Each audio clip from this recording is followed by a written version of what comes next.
Helo, bore da. Gobeithio bod chi'n mwynhau gwyliau'r haf a ddim yn gweithio gormod. Dyma dasg y llythrennedd darllen yn deall i chi bore yma. James a'r Eirinen Wlanog Enfawr. Mae James yn byw gyda'i ddwy fodryb gas mewn tŷ ar ben bryn.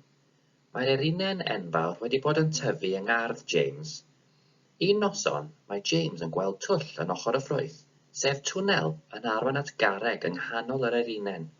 Yno, mae James yn cyfarfod â'i ffrindiau newydd, sef yr hen sioncyn y gwair gwyrdd, Corin, buwch goch gota, neidr gantroed, mwydyn, prif sidan a'r pryfyn tân.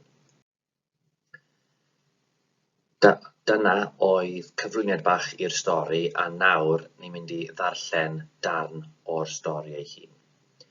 A nawr roedd yr Eirinen Wlanog wedi torri'n rhydd o'r ardd ac roedd hi dros ymyl y bryn, yn rolio a bownsio i lawr y llethr serth yn rhyfeddol o gyflym. Aeth yn gynt a chynt a chynt, ac yn sydyn, gwelodd y tyrfaoedd o bobl a oedd yn dringo'r bryn yr anghenfil ofnadwy yma'n plymio tuag atyn nhw, a dyma nhw'n sgrechian ac yn gwasgaru i'r dde ac i'r chwith wrth iddi rithro heibio. Ar waelod y bryn, gwibiodd ar draws y ffordd, gan fwrw polyn telegraff a gwasgu dau gar wedi parcio yn fflat wrth iddi fynd heibio. Yna, rithrodd yn wyllt ar draws tua 20 o gaeau, gan dorri'r holl ffensys a chloddiau yn ei llwybr. Aeth yn union drwy ganol gur o wartheg Jersey gwych, ac yna drwy braidd o ddefaid, ac yna drwy lond padog o geffylau, ac yna drwy lond biarth o foch, a chyn hir, roedd y wlad i gyd yn berwi o heidiau o anifeiliaid wedi dychryn yn carlamu'n wyllt i bob cyfeiriad. Roedd yr Eirinen Wlanog yn dal i fynd yn anhygoel o gyflym, heb unrhyw sôn ei bod yn arafu, ac ymhen rhyw filltir arall, daeth at bentref. Roliodd i lawr prif stryd y pentref gyda phobl yn llamu'n wyllt o'i llwybr i'r dde ac i'r chwith, ac ar ben y stryd tarodd drwy wal adeilad enfawr a mas drwy'r ochr draw, gan adael dau dwll mawr crwn yn y brics. Rithrodd yr Eirinen Wlanog yn ei blaen dros y wlad, ymlaen ac ymlaen ac ymlaen, gan adael dinistyr a distriw ar ei hôl. Pob beidi, stabl, twlc, sgubor, bynglo, tas wair, syrthiodd popeth oedd yn ei ffordd i'r llawr yn glec.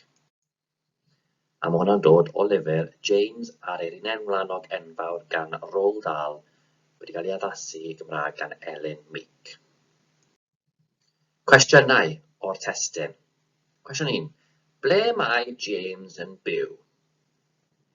A dyma darn o'r testun sydd angen arnoch chi ddarganfod ateb ar y dde fan hyn.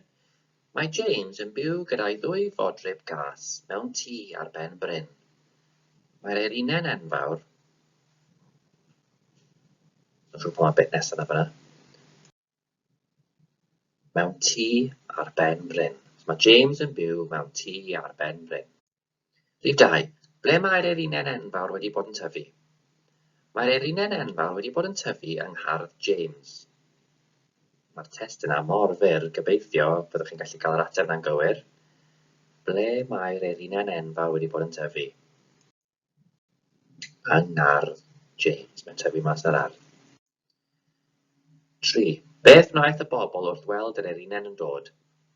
Dyma'r Eirinen fan hyn nawr, yn mynd yn gynt a chynt a chynt, ac yn sydyn, gwelodd y tarfaoedd o bobl, crawd yw tarfaoedd o bobl, a oedd yn dringo'r bryn, yr anghenfil ofnadwy yma, so beast yw anghenfil, yr anghenfil ofnadwy yma, yn plymio tuag atyn nhw, a dyma nhw'n sgrechian ac yn gwasgaru i'r dde ac i'r chwith, wrth iddi rithro heibio.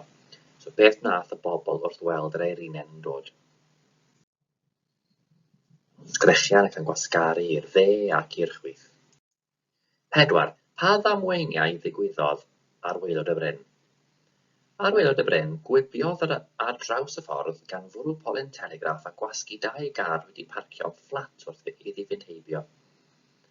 So pa ddamweiniau ddigwyddodd ar waelod y bryn? Os yna'n cwestiwn yn gwael am ddamweiniau, dim damwain, mae mond mwy nag un. Mae'n bwrw polyn telegraff a mae'n gwasgu dau gar wedi parcio yn fflat wrth iddi fynd heibio. Rhif 5. Pa ddifrod, damage yw difrod, Pa ddifrod gwnaeth yr Eirinen yn y pentref? Roliodd i lawr prif stryd y pentref gyda phobl yn llamu'n wyllt o'i llwybr i'r dde ac i'r chwith, ac ar ben y stryd tarodd drwy wal adeilad enfawr a mas drwy'r ochr ar draw, gan adael 2 dwll mawr crwn yn y brics. So beth yw'r difrod mae'r Eirinen ma wedi wneud yn y pentre?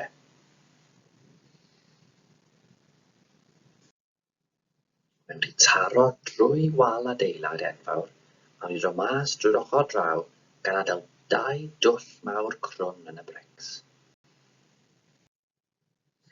Reit, cwestiynau nesaf, does dim ateb pendant iddyn nhw, mae'n rhywbeth i chi feddwl am, so mae'n gofyn am eich barn chi. Rhif 6. Ydych chi'n credu bydd yr Eirinen yn stopio? Os syniad gyda chi, ym mhle? Os nag ydych chi'n gyfarwydd â'r stori yma, wedyn, ble chi'n meddwl bydd e'n stopio os bydd e'n stopio o gwbl? A allwch chi feddwl am reswm pam chi'n meddwl bydd e'n stopio yn y lle yma? Rhif 7. Pa fath o le ydych chi'n credu sydd y tu mewn i'r Eirinen? Beth ydych chi'n meddwl yn edrych fel mewn tu fewn? Yr Eirinen anferth yma. Rhif 8. Yn eich barn chi, pa fath o daith y mae James a'r holl anifeiliaid sydd tu mewn i'r Eirinen yn ei chael?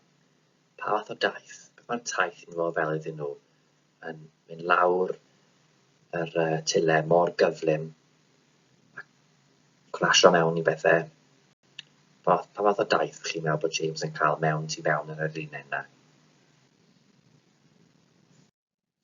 A dyna ni, tasg bach darllen a deall i chi, i cadw lan eich sgiliau Cymraeg chi gobeithio dros wyliau'r haf.